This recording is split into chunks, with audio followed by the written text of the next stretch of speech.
পৃথিবীতে একটা জিনিস মনে রাখবা, বিনা পয়সায় কিছু হয় না। তুমি কিছু দিলে তারপরে তুমি কিছু পাবা। এটা সবচেয়ে আমাদের সবার মন খারাপ হয়ে যায়, আমাকে ডাকলো না কেন, আমাকে সম্মান দিল না কেন, আমাকে ট্যালেন্ট পুলে বৃত্তি দিল না কেন, কারণ তুমি ভালো একটা খাতা জমা দিতে পারো নাই। এই জন্যে আমি আবারও ব্যাক করি, আমি সোলায়মান সুখন। আমার কৈশোর পর্যন্ত 16-17 বছর পর্যন্ত ঈদে যদি আমি প্যান্ট নিতাম তাইলে আমার ভাই জামা নিতে পারবে, এইরকম পরিবার থেকে আমি উঠে আসছি। আমার বাবা ছিলেন আর্মির একজন সার্জেন্ট, যেটাকে আমরা হাবিলদার বলি। আমরা ছিলাম 5 ভাই বোন। সে অবস্থা থেকে আল্লাহর রহমতে এখন অনেক ভালো জায়গায় আছি। এই গল্পটা ছোট্ট করে একটু বলবো। আমি নর্মাল বিভিন্ন জায়গায় পড়াশোনা করছি। গাড়ির সিট বেল্ট কেমনে বাঁধতে হয় সেটা আমি আসলে 18 বছর পর্যন্ত জানতাম না। গাড়ির সিট বেল্ট এদিক থেকে টাই নাই না এদিকে বাঁধতে আমি জানতাম না।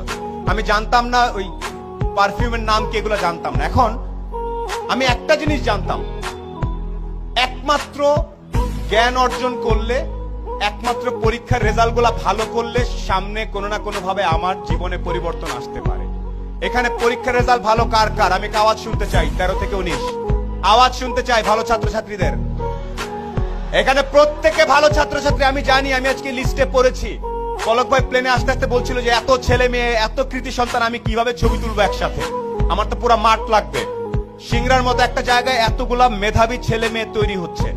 একটা সাজেশন তোমাদের সবার প্রতি, যারা তরুণ, এখানে যখনই চিন্তা করবা, এনি টাইম, তোমার বয়স 14, তুমি একভাবে চিন্তা করবা যে আমি, আমার বয়স 14, নিউ ইয়র্কের একটা 14 বছর, আমেরিকার একটা 14 বছরের ছেলের সাথে যদি আমি 1 ঘন্টা কথা বলি, ও জিতবে নাকি আমি জিতবো। এই স্টাইলে যদি যেতে পারো তাইলে তুমি একটা কিছু হওয়ার চান্স থাকে। না, অনেক আগে বলতে পারবো না ভাই, কেন, আমেরিকার ছেলেটা কি দেখে, ও যা দেখে তুমিও তাই দেখো। ইন্টারনেট আছে না, আমি তোমাদের শেখ কামাল ডিজিটাল ল্যাব দেখে আসছি। আমি জানি এই আমতলা ইন্টারনেটের কারণে ছেলে পেলে এসে বসে বসে কাজ করে, আমি জানি এটা। আমেরিকার ছেলেটা যে ইন্টারনেট ইউজ করতেছে, তুমি একই ইন্টারনেট ইউজ করতেছো না? কে কে আওয়াজ? না ভাইয়া, আমি তো ইন্টারনেটে খালি গান দেখি আর একটু ফেসবুক করি, তাইলে হবে না। আবার একটু বলি কিছু কিছু বেসিক জিনিস। আজকে এই প্রোগ্রাম নাচা গানা শেষ হয়ে সবাই চলে যাওয়ার পরে বাসায় যাবা, শাওয়ার নিয়ে ঘুমানোর আগে একটু দাঁড়ায় বলবা, একটা লোক আসছিল কালো করে, ভাঙ্গাচোরা, দেখা তো খুব একটা ভালো মনে হলো না, বাট উনি একটা কথা বলছে, আমি যদি নিজেকে পৃথিবীর যে কোনো মহাদেশের 14-15 বছর একটা ছেলে বা মেয়ের সাথে সমান সমান দাঁড়ায় 1 ঘন্টা কথা বলার মতো ক্যাপাসিটি না থাকে, তাহলে আমি আর অনেক পিছায় আছি। এই সাহস কার কার আছে?